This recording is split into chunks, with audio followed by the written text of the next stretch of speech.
अस्सलाम वालेकुम दोस्तों। बात चल रही थी relocating from eastern countries to middle eastern countries मेरी पिछली वीडियो में। इस वीडियो में हम बात करेंगे relocating from eastern countries to western countries. Most specifically मेरी एग्जांपल्स होंगी अमेरिका के बारे में, जैसे मेरी पिछली वीडियो में मिडिल ईस्टर्न में मैंने बताया था दुबई के बारे में। लेकिन ये सारी चीज़ें ऑलमोस्ट यूरोपियन कंट्रीज़ को भी कवर करती हैं और ऑलमोस्ट किसी भी वेस्टर्न कंट्री में आप जाएँ, चाहे फिर वो ऑस्ट्रेलिया हो, कनाडा हो, उन सब पे भी अप्लाई ज़रूर होती हैं। तो इन अ जेनेरिक वे हम बात कर रहे होंगे बहुत सी चीज़ों के बारे में। मेरी पिछली वीडियो में जिस तरीके से मैंने बहुत सारे पॉइंट्स बताए थे, इस वीडियो में भी ऑलमोस्ट उन्हीं सारे पॉइंट्स पर बात करेंगे, लेकिन आप लोग खुद देखेंगे कि कितना डिफरेंस है मिडिल ईस्टर्न कंट्रीज़ और वेस्टर्न कंट्रीज़ में। काफ़ी चीज़ें सेम भी हैं, लेकिन काफ़ी चीज़ें अलग भी हैं। तो बात शुरू करते हैं relocating from eastern countries to western countries. सबसे पहला पॉइंट जो हमने डिस्कस किया था हमारी पिछली वीडियो में, कि रीस्टार्टिंग योर लाइफ। दोस्तों, relocating to any country restarts your life. आपकी नई जॉब होती है, नया कंट्री होता है, नया कल्चर होता है, एवरीथिंग रीस्टार्ट्स। आपकी फैमिली नई जगह मूव होती है, आपके फ्रेंड्स नहीं होते, आपके रिलेटिव्स नहीं होते, यू डोंट हैव एनीवन। तो it just makes a restart to everything in your life. आपको घर भी नया लेना पड़ता है, आपको दोस्त नए बनाने पड़ते हैं, नई जॉब होती है, रिलेटिव तो होते ही नहीं है, लेकिन ऑफ कोर्स आपको नए रिश्ते बनाने पड़ते हैं। तो ये सारी चीज़ें जब रीस्टार्ट आता है दोस्तों लाइफ में, तो हर कोई उसके लिए रेडी नहीं होता। तो इस चीज़ के लिए प्लीज़ माइंड प्रिपेयर करके रखें कि ज़िंदगी जब रीस्टार्ट होती है तो हो सकता है शुरू में ऐसे भी लोग मिलें जो आपको बहुत ज़्यादा समझ में आ जाएँ, या आपको बिल्कुल समझ में ना आए, और you have to keep finding new people. हो सकता है नई जॉब पे जाएँ तो वो रिस्पेक्ट ना मिल रही हो जो पिछली जॉब में है, या चीज़ें उतने बेहतर तरीके से समझ में ना आ रही हों जैसे पिछली जॉब पे समझ में आ रही थी। तो ये सारी चीज़ें पार्ट ऑफ लर्निंग कर्व है। इस रीस्टार्ट के लिए रेडी रहें कि your life will be restarting again from almost zero. जब हम रिलोकेट हो रहे होते हैं from our eastern countries to any western countries, travel time बहुत बड़ा होता है। यानी कि अगर आप यूएस भी आ रहे हैं तो ऑलमोस्ट जो ट्रैवल टाइम है वो 24 आवर्स का बन जाता है, जिसमें 18 या 20 आवर्स का तो फ्लाइट टाइम ही है। बाकी आपका ऑफकोर्स एयरपोर्ट पर और ट्रैवलिंग में जो टाइम ज़ाया होता है वो होता है। तो उसके लिए भी प्लीज़ रेडी रहें, और ये भी ध्यान में रखें कि आप कहाँ जा रहे हैं। मुझे एक वाकया याद आया, चूँकि मैं जॉर्जिया में रहता हूँ अमेरिका में। एक और साहब जो कि जॉर्जिया आ रहे थे, उन्होंने किसी से बात की कि जॉर्जिया का तुम लोग कह रहे थे कि टिकट महंगा है, मुझे तो काफ़ी सस्ता मिला। तुम लोग कह रहे थे कि $1200 तक का पड़ेगा, मैंने तो $700 में टिकट ले लिया। एंड वी वर लाइक, $700 का टिकट कभी नहीं पड़ता जॉर्जिया का, in no world. So what happened, जब पता किया तो पता चला कि भाई साहब ने जॉर्जिया यूरोप का जो है वो टिकट बुक कर लिया था। जॉर्जिया यूरोप में भी है, लेकिन यूएस की एक स्टेट भी है। तो खुदा के लिए थोड़ी अपनी ज्योग्राफी भी नॉलेज में रखें, और थोड़ा सा ज्योग्राफिकली अपने जहन को जो मेंटली प्रिपेयर रखें। मैं इस बारे में भी एक वीडियो बनाऊंगा जिसमें मैं बाकायदा ज्योग्राफी समझाऊंगा लोगों को, क्योंकि मैंने देखा है कि हमारी ज्योग्राफी बिल्कुल नील बटा नील होती है। हमें कुछ नहीं पता होता कि दुनिया के नॉर्थ में क्या है, ईस्ट में क्या है, वेस्ट में क्या है। तो इंशाल्लाह इस बारे में भी बात करेंगे। लेकिन एटलीस्ट इस लॉन्ग ट्रैवल के लिए रेडी रहें। इतना लॉन्ग ट्रैवल करके आप जब दुनिया में कहीं और जा रहे होते हैं तो उस जाते ही आप बहुत ज़्यादा स्ट्रेस्ड आउट होते हैं, आप बहुत ज़्यादा थके हुए होते हैं। तो ऑफकोर्स उस लॉन्ग ट्रैवल के बाद आपको चीज़ें ज़रा पहले ही दिन समझने में थोड़ी ज़्यादा मुश्किल होती है, क्योंकि आपका मेंटल स्ट्रेस लेवल बहुत ज़्यादा होता है। ये चीज़ मिडिल ईस्टर्न कंट्रीज़ में नहीं होती, क्योंकि आपका ट्रैवल टाइम 3 से 4 घंटे ही होता है। तीसरी बात, वही स्पॉइल किड्स। अगेन उन लोगों की बात कर रहा हूँ जो मोस्टली लड़के हमारा स्पॉइल किड्स होते हैं, कि जब एक कंट्री से दूसरी कंट्री जा रहे हैं तो अपना साथ में माँ है, ना बहनें हैं, ना बीवी है। अब खाना भी खुद ही पकाना है, कपड़े भी खुद ही धोने हैं। और ये सब चीज़ें वेस्टर्न कंट्रीज़ में, अमेरिका वगैरह में बहुत ज़्यादा होती हैं। रीज़न बीइंग कि यहाँ पर आपको दुबई, सऊदीया की तरह हर जगह हलाल खाना नहीं मिलता। ये ज़बैया हलाल खाना ढूंढने के लिए आपको बहुत ज़्यादा घूमना पड़ता है। तो इसलिए ये बेहतर होता है कि आप अपना खाना घर पे खुद ही पकाएं। इकोनॉमिकल भी पड़ता है, और आपको इजीली ऑफ कोर्स खाना आप घर पे लेकर आएँ हलाल, तो पका के ईज़ी रहता है खाना। आप हर थोड़ी चीज़ के लिए बाहर जा नहीं सकते खाना खाने के लिए। इट्स नॉट प्रैक्टिकली फीजिबल, या it's not practically very easy to do it. तो ये बात ध्यान में रखें जितने भी स्पॉइल किड्स हैं, कि थोड़ी सी घर में ये जो बेसिक लाइफ लाइफ की स्किल्स हैं वो सीख कर आएँ, कि जी खाना पकाना, कपड़े धोना, कपड़े प्रेस करना, ये सब आगे खुद ही करना पड़ता है वेस्टर्न कंट्रीज़ में भी, और लोग यहाँ पे खुद करते हैं। और इसमें कोई किसी को एम्बैरेसमेंट फील नहीं होती। This is the way of life. हर किसी को अपने काम खुद ही करने चाहिए। यही तरीक़ेकार है वेस्टर्न कंट्रीज़ में, तो इसके लिए भी रेडी रहें। अब स्पॉइल्ड किड्स और ये फूड की बात चल रही थी, तो एक बहुत बड़ा डिफरेंस बता दूं कि हमारे यहाँ जब हम लोग पाकिस्तान, इंडिया, बांग्लादेश में रह रहे होते हैं तो हम लोग समझते हैं हलाल और हराम, कि खाना या तो हलाल होगा या हराम होगा। हमारे लिए सिर्फ हर चीज़ 0 और 1 है, चाहे हम डिजिटल चीज़ों से कितने भी पीछे हों, लेकिन जहाँ पर रिलीजन की बात आती है ना, या तो 0 होता है या 1 होता है, कुछ और बीच में नहीं होता। तो भाई बाहर आके मैंने भी ये कॉन्सेप्ट बाद में ही सीखा कि हलाल हराम एक अलग चीज़ है और ज़बीहा नॉन ज़बीहा एक अलग चीज़ है। मैं इस पे एक अलग से वीडियो बनाऊंगा, इस वीडियो में हम लोग इस पर टाइम नहीं लगाएंगे, लेकिन सिर्फ इतना बता दूं कि हर जगह ज़बीहा खाना अवेलेबल नहीं होता। ज़बीहा हलाल खाना ढूंढना पड़ता है वेस्टर्न कंट्रीज़ में आके, जो कि थोड़ी सी मेहनत मुशक्क़त है। ज़बीहा हलाल जब मैं कह रहा हूँ तो आप अपनी लैंग्वेज में यही समझे कि हलाल खाना, हालांकि ज़बीहा हलाल और हलाल में डिफरेंस है। तो खैर, खाना जो है वो ज़बीहा हलाल हर जगह अवेलेबल नहीं होता, उसके लिए स्पेसिफिक दुकानें होती हैं, ढूंढना पड़ता है, लोगों से पूछना पड़ता है, ऐप्स यूज़ करनी पड़ती हैं। ऐसी बाकायदा ऐप्स हैं जिनमें आप सर्च कर सकते हैं कि ज़बीहा हलाल खाना कहाँ है। और मोस्टली अगर आप किसी इंडियन या पाकिस्तानी रेस्टोरेंट में जाएं तो 99% ऑफ द टाइम वो लोग हलाल खाना ही दे रहे होते हैं। मुझे बड़ी हैरानगी हुई थी मेरे एक इंडियन दोस्त से बात करके, हालांकि वो मुसलमान भी नहीं था, उसने फिर भी मुझे कहा कि वो लोग जब भी गोश्त घर के लिए लेते हैं तो वो हलाल खाना लेते हैं। तो मैंने कहा यार तुम लोग गोश्त हलाल क्यों रहते हो, तुम्हारा तो कुछ रिलीजन में भी नहीं है, ये तो मुस्लिम रिलीजन में। तो उसने कहा यार मैं हमें बचपन से ब्रॉट अप से सिखाया है कि गोश्त जब भी लेना है वो हलाल लेना है, तो हमने कभी किसी से पूछा नहीं और हमें यही है कि हमें हलाल गोश्त चाहिए। मेरे लिए यार खुशी की इंतहा नहीं थी और मुझे बड़े अच्छा लगा कि माशाल्लाह एक हिंदू फैमिली में रहा हुआ लड़का भी हलाल खाना लेता है। तो भाई हलाल खाना ढूंढना आसान नहीं होता, आप किसी हिंदू दोस्त से भी पूछेंगे तो वो भी आपको हलाल गोश्त कहाँ में मिलता है उसकी जगह बता देगा इंशाल्लाह, क्योंकि वो लोग भी हलाल खाना ही खा रहे होते हैं। और मुझे बड़ी खुशी हुई थी ये बात सुनकर। तो ये एक छोटा सा वाक्य और एक छोटी सी चीज़, इसका भी ध्यान में रखें। पिछली वीडियो में हमने बात की थी लोनलीनेस की, इस वीडियो में भी यकीन करें आप कि जब आप यूएस आते हैं या किसी भी वेस्टर्न कंट्री में जाते हैं तो लोनलीनेस बहुत फील होती है और मिडिल ईस्टर्न कंट्री से बहुत ज़्यादा फील होती है, क्योंकि देसी निस्बतन बहुत कम होता है। ये दुबई नहीं है कि आपको हर कोने पे जो है ना वो पाकिस्तानी और इंडियन खड़ा हुआ मिल गया, ऐसा नहीं होता है यहाँ पे देसी लोग ढूंढने पड़ते हैं, तो यहाँ पे लोनलीनेस ज़्यादा फील होती है। अच्छा, जैसा मैंने पिछली वीडियो में कहा था कि इंसान जब अकेला होता है तो उसको खुदा याद आता है, और ये बहुत अच्छी बात है कि एटलीस्ट अकेले में तो खुदा याद आ रहा है। यहाँ पे भी अकेले में खुदा ज़रूर याद आता है, लेकिन यहाँ अगर यकीन करें, यहाँ पे जो मस्जिदें हैं वो ड्राइव टाइम पे होती हैं, यानी कि आपको ड्राइव करके मस्जिद जाना पड़ता है। ऐसा नहीं होता कि आप बिल्डिंग से नीचे उतरो और 2 कदम में मस्जिद है, ये मिडिल ईस्टर्न कंट्रीज नहीं है। तो इसलिए अगर आपको मस्जिद में भी जाना है तो दूरी पड़ती है, तो 5 वक्त की नमाज के लिए जाना प्रैक्टिकली इतना फीजिबल नहीं होता है। तो इसलिए यहाँ पे लोनलीनेस और ज़्यादा फील होती है, क्योंकि यहाँ पे जब इंसान अकेला होता है तो ना फैमिली साथ में होती है और ना मस्जिद करीब में मिलती है कि अल्लाह के इंसान और करीब होकर जो है वो अपनी बात कह सके। तो ये भी थोड़ा सा ध्यान में रखें कि यहाँ पे लोनलीनेस बहुत फील होती है। अलॉन्ग द सेम लाइन्स, जहाँ पे लोनलीनेस है तो होम सिकनेस भी ज़्यादा फील होगी। अब अम्मी अब्बू की भी ज़्यादा याद आएगी, बहन भाइयों की भी ज़्यादा याद आएगी, बच्चों की, बीवी की भी ज़्यादा याद आएगी, दोस्तों की भी ज़्यादा याद आएगी, क्योंकि आप ज़्यादा होम सिकनेस हो रही है, हर चीज़ आपको फील हो रही है और आपको ये फील हो रहा है मैं तो बादशाहों वाली ज़िंदगी जी रहा था, मेरे पास खाना बन जाता था, मेरे कपड़े प्रेस हो जाते थे, मेरे दोस्त मेरे घर के नीचे आके मुझे बुलाते थे चलो हमारे साथ घूमने फिरने। अब तो कोई पूछ नहीं रहा है मेरे, पता नहीं लाइफ में क्या होगा।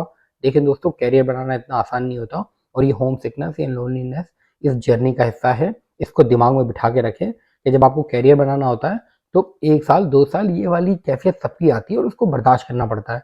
मैंने देखा है लोगों को पाकिस्तान से लेके अमेरिका तक आ गए और फिर इस होम सिकनेस की वजह से दोबारा पाकिस्तान भाग गए, और फिर वहां पे जब वो सारी अननेसेसरी स्ट्रेस दोबारा से फील हुई और पता चला कि जी पिछले 3 या 6 महीने में ये सारी अननेसेसरी स्ट्रेस तो हो ही नहीं रही थी, फिर दोबारा अमेरिका आने की करने लगे और पता चला कि अब जी आ नहीं सकते।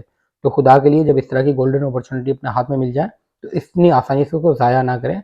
जब अमेरिका आ गए, ऑस्ट्रेलिया आ गए, कनाडा आ गए, तो अब इन चीज़ों को बर्दाश्त करें कि हाँ जी ये पार्ट ऑफ प्रोसेस है और ये होता है। अच्छा, मिडिल ईस्टर्न कंट्रीज़ में जैसा मैंने आपको बताया था कि आपको 2 पैरेलल एक्सपेंसेस चलाने पड़ते हैं। एक ऑफ कोर्स आपको पाकिस्तान हिस्सा भेजना पड़ता है अगर फैमिली वहाँ पे, और एक खुद अपने रहने के लिए। ये चीज़ वेस्टर्न कंट्रीज़ में भी है। यकीन करें ये मुल्क इन मामलों में बहुत सख्त हैं। यहाँ पे शेयरिंग में लोग नहीं रह रहे होते, तो इसलिए अगर आपको अपार्टमेंट या घर लेना है तो पूरा खुद ही लेना पड़ता है, आपको खुद ही हर काम करना पड़ता है। हर कोई आपके लिए इजीली अवेलेबल नहीं होता। मिडिल ईस्ट में लोग बहुत हेल्पफुल होते हैं, सारे देसी एक दूसरे के लिए, क्योंकि अब बहुत ज़्यादा लोगों का आना जाना होता है, तो लोगों को पता होता है कि नया बंदा आया तो उसकी हेल्प करनी है, उसको खाना खाने लेके जाना है, उससे दोस्तियाँ बढ़ानी है। इस तरीके से लाइफ गुजर रही होती है। यहाँ पे चूँकि आना-जाना इतना ज़्यादा होता नहीं है, तो इसलिए एक्सपेंसेस भी खुद ही मैनेज करने होते हैं और ये एक्सपेंसेस बहुत ज़्यादा पड़ते हैं। तो कभी भी ये मत सोचिएगा कि पाकिस्तान में आपकी 1 लाख सैलरी है और यहाँ पे आपको $1000 मिल रहे हैं तो आपकी डबल सैलरी हो गई। उस $1000 में से आपका सारा तो किराए में और खाने-पीने में निकल जाएगा, फैमिली को क्या भेजेंगे? तो ये एक्सपेंसेस 3 या 4 टाइम्स बढ़ जाते हैं, तो उन चीज़ों के लिए भी मेंटली प्रिपेयर्ड रहें।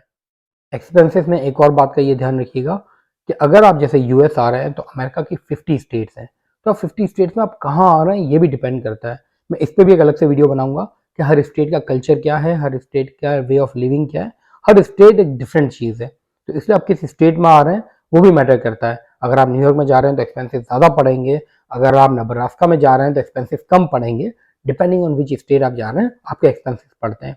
Same goes for Australia. अगर आप मेलबर्न में जा रहे हैं, it's a hot and happening city, तो वहाँ पे ज़्यादा एक्सपेंसेस पड़ते हैं। अगर आप सिडनी वगैरह में जा रहे हैं तो फिर एक्सपेंसेस इतने ज़्यादा नहीं पड़ते। Same goes for Canada. तो आप जिस जगह जा रहे हैं प्लीज़ उसके लिए थोड़ा सा गूगल करके जाएं कि एक्सपेंसेस वहाँ पे कितने बढ़ जाते हैं। लोग आपको ऐसी वेबसाइट बनी हुई है जो आपको मंथली एक्सपेंसेस आपको बता देते हैं with family and without family. तो वो चीज़ें थोड़ी कैलकुलेट करके जाएं ताकि उन एक्सपेंसेस के लिए आप रेडी रहें। खुद तो आ जाना वेस्टर्न कंट्रीज़ में एक अलग अपने तौर पे स्ट्रगल है, लेकिन जब वेस्टर्न कंट्रीज में आप फैमिली को बुलाते हैं ना, अब आपको ये पता चलेगा कि कंपैरेटिवली कितना मुश्किल है मिडिल ईस्टर्न कंट्रीज से यहाँ पे बुलाना। अगर आप इमिग्रेशन कर रहे हैं तो जितना आपका एक्सपेंस पड़ रहा था, अगर 2 बच्चे हैं और वाइफ है तो 3 टाइम्स इतना ही एक्सपेंस पड़ेगा उनकी इमिग्रेशन का, उनके वीज़ा का, ये सारा एक्सपेंस करना। फिर ऑफ कोर्स अगर आप शेयरिंग में रह रहे हैं किसी के साथ या आपने घर एक छोटा सा ले लिया था, क्योंकि मैं अकेला ही हूँ, मेरे लिए तो एक कमरे का अपार्टमेंट भी बहुत है, स्टूडियो अपार्टमेंट भी बहुत है। अब फैमिली आ रही है तो स्टूडियो अपार्टमेंट में तो रहा नहीं जाएगा, तो ऑफ कोर्स आपको एक 1 बेडरूम 2 बेडरूम होम लेना पड़ेगा रेंट पे, वो एक्सपेंस भी पड़ेगा। फिर ऑफ कोर्स टिकट्स के एक्सपेंसेस, उनको लेने जाना, ये बहुत बड़ा एक एक्सपेंस होता है जो अचानक से हमारे पास आ जाता है बिकॉज हमें फैमिली को अपनी बुलाना होता है। और ये ऑफ कोर्स एक्सपेंस सभी कर रहे होते हैं और ये भी पार्ट ऑफ प्रोसेस है। तो इस प्रोसेस के लिए भी दिमाग बना के रखें कि जो 3 से 6 महीने में सेविंग की होगी वो सारी एक साथ निकल जाएगी, क्योंकि फैमिली को बुलाना होगा उस वेस्टर्न कंट्रीज में जहाँ पे भी आप रिसाइड कर रहे हैं। एक चीज़ जो शायद आप लोगों को अंदाज़ा नहीं होगा कि जब आप वेस्टर्न कंट्रीज में जाते हैं तो आपके ना रिलेटिव्स होते हैं और ऑफ कोर्स अपनी कंट्री में बार बार आना जाना नहीं होता। तो यहाँ पे जो आपके रिलेटिव्स होते हैं वो आपके फ्रेंड्स ही होते हैं, आपके फ्रेंड्स ही आपकी फैमिली होते हैं, जो सेकेंड सर्कल होता है। तो आपके फ्रेंड्स की बहुत अहमियत बढ़ जाती है। तो जब वेस्टर्न कंट्रीज में मूव हो तो खुदा के लिए लोगों से अच्छे ताल्लुक बना के रखें। अपनी सारी ईगो, अपने सारी जो ये हरकतें हैं जो रिलेटिव्स के साथ करते हैं वो वहीं पे छोड़ कर आएँ, क्योंकि यहाँ पे फ्रेंड्स की बहुत इंपॉर्टेंस होती है। वही लोग आपकी फैमिली होते हैं। कभी कोई मेडिकल इमरजेंसी हुई, कभी बच्चे की तबीयत ख़राब हुई और आप ऑफिस से नहीं निकल सकते, उसको पिक करना है, इस तरह की कोई भी चीज़ें, तो वो आपके फ्रेंड्स ही आपकी हेल्प कर रहे होंगे। खुदा ना खास्ता जॉब चली गई, पैसा नहीं है, तो आप किसी से ऐसे ही उधार नहीं ले सकते अनलेस आपकी दोस्ती अच्छी हो। तो यहाँ पे आपके फ्रेंड्स ही आपकी फैमिली होते हैं। तो उनसे प्लीज़ ऐसा ही रिलेशन रखें जैसा आप अपने अच्छे दोस्तों से रखते हैं। ये बहुत ज़रूरी है, हर एक से अपने बेहतरीन इखलाक का मुज़ाहिरा करें। अलॉन्ग द सेम लाइन जैसे मैं बता रहा था कि आपके 2 पैरेलल एक्सपेंसेस चलते हैं, तो same goes on the saving and finances. ये जो आपकी कंट्री में आपके सेविंग या फाइनेंसेस होते हैं कि आप सोच रहे हैं कि आपकी सैलरी अगर 1 लाख है तो आप 20,000 बचा रहे हैं, तो 20% की सेविंग है। यहाँ पे ये करना बहुत मुश्किल होता है। आप जितनी भी सेविंग करते हैं हर 3 से 6 महीने में कोई ना कोई बड़ा एक्सपेंस आता है जिसमें आपको वो सेविंग निकालनी पड़ती है, तोड़नी पड़ती है। जैसे फैमिली को बुलाना, टिकट्स के पैसे देना, घर रेंट पे लिया है तो उसका डिपॉजिट, घर खरीदा है तो डाउन पेमेंट, इस तरह कोई ना कोई एक्सपेंस आता रहता है मेरे दोस्तों। तो सेविंग और फाइनेंसेस यहाँ पे मैनेज करने में और ज़्यादा मुश्किल होती है। मिडिल ईस्टर्न कंट्री में तो शायद आप 3 से 6 महीने बाद सेविंग शुरू कर देते हैं या आप 1 साल बाद शुरू कर देते हैं। यहाँ पे आपको 2-3 साल लग जाते हैं अपने उस साइकिल में आने में जहाँ पे आप अपना 10 या 20% सेव कर रहे हो। और इस मुल्क में सेव करना और ज़्यादा मुश्किल होता है, क्योंकि ये कंट्रीज़ थोड़े ज़्यादा स्ट्रिक्ट हैं comparing to middle eastern countries. वो लोग फिर भी थोड़े से इतने ज़्यादा स्ट्रिक्ट नहीं है, रीज़न बीइंग कि लोगों को आना जाना लगा रहता है तो उनके बिजनेस ज़्यादा चलता रहता है। तो ये कंट्रीज़ थोड़े ज़्यादा एक्सपेंसिव पड़ते हैं, तो please be prepared for it. जैसा मैंने कहा था कि मिडिल ईस्टर्न कंट्रीज़ में भी रहते हुए आपको स्पेशल इवेंट्स मिस करने पड़ते हैं, वही स्पेशल इवेंट्स 10 टाइम्स ज़्यादा करने वेस्टर्न कंट्रीज में रहते हुए मिस होंगे। आप चाहे यूरोप में हो, ऑस्ट्रेलिया, कनाडा, अमेरिका कहीं पर भी हो, आना जाना अपने मुल्क में आसान नहीं होता। टिकट्स एक्सपेंसिव पड़ती हैं, जॉब से छुट्टी लेना मुश्किल होता है, आने जाने में ट्रैवल टाइम में आपका इतना टाइम वेस्ट होता है कि आप 2 दिन की छुट्टी लेके नहीं आ सकते अपने मुल्क। जैसा आप दुबई में कर लेते हैं या सऊदीया में कर लेते हैं, क्योंकि आपको पता है ट्रैवल टाइम कम होता है। इस ट्रैवल टाइम की वजह से आपको अपनी कंट्री में आना और जाना, एटलीस्ट आपको 1 हफ्ते की मिनिमम छुट्टी चाहिए होती है। इसमें खुदा ना खास्ता किसी का इंतकाल हो गया या माशाल्लाह किसी की शादी हो गई, तो आपको वो चीज़ें मिस करनी पड़ती हैं, वो स्पेशल इवेंट्स मिस होंगे, तो आप उसके लिए बिल्कुल रेडी रहें। ये जो दोस्तों के साथ जाके कढ़ाइयाँ खाना और बाकी मज़े करना फैमिली के साथ, ये सारे तो मिस होते ही हैं, लेकिन ये स्पेशल इवेंट जो कि बहुत ज़रूरी हैं, बहुत अफ़सोस होता है कि ये सारे मिस होते हैं, लेकिन क्या करें, यही लाइफ़ है। ओवरसीज़ रहना आसान नहीं होता। स्कूलिंग के हवाले से, जैसा मैंने अपनी पिछली वीडियो में भी कहा था कि मिडिल ईस्टर्न कंट्रीज़ में स्कूलिंग देखनी पड़ती है कि कौन-सा स्कूल है, आप कितना अफ़ोर्ड कर सकते हैं। वेस्टर्न कंट्रीज़ में एटलीस्ट ये अच्छा है कि स्कूलिंग ऑलमोस्ट हर जगह फ्री है। फिर चाहे वो आपका अमेरिका हो, कनाडा हो, ऑस्ट्रेलिया हो, और आई गेस यूरोप के भी काफ़ी कंट्रीज़ में स्कूलिंग फ्री है, जर्मनी वगैरह में। तो स्कूलिंग एटलीस्ट फ्री पड़ती है, तो ये एक्सपेंस एक आप बचा लेते हैं। लेकिन स्कूलिंग के लिए जब बच्चा जा रहा है तो बाकी एक्सपेंसेस उसके साथ आते हैं, फैमिली का पूरा एक इन्वायरमेंट चेंज होता है, तो ये सब चीज़ें भी देखनी पड़ती हैं। स्कूलिंग में एक प्रेफरेंस आती है इस्लामिक स्कूल की, या अगर आप किसी और रिलीजन से हैं, क्रिश्चियन है तो कैथोलिक स्कूल्स, हिंदू हैं तो ऑफकोर्स उनके अपने रिलीजियस स्कूल्स, उसकी भी प्रेफरेंस आती है। तो ऑफकोर्स ये चीज़ें चूँकि गवर्नमेंट लेवल पे ऑपरेट नहीं हो रही होती, तो इसलिए पब्लिक स्कूल आपको फ्री पड़ते हैं। लेकिन अगर आपको इस्लामिक स्कूल में भेजना है तो वो प्राइवेट स्कूल होते हैं जिनके लिए आपको पर मंथ फीस पे करनी पड़ती है, और वो फीस काफ़ी ज़्यादा होती है। एक आध बच्चे तक तो इंसान शायद दिल रख पे पत्थर रख के बर्दाश्त कर ले, लेकिन जब 2-3 बच्चे होते हैं तो हर बच्चे के लिए $500 देना काफ़ी ज़्यादा पड़ जाता है।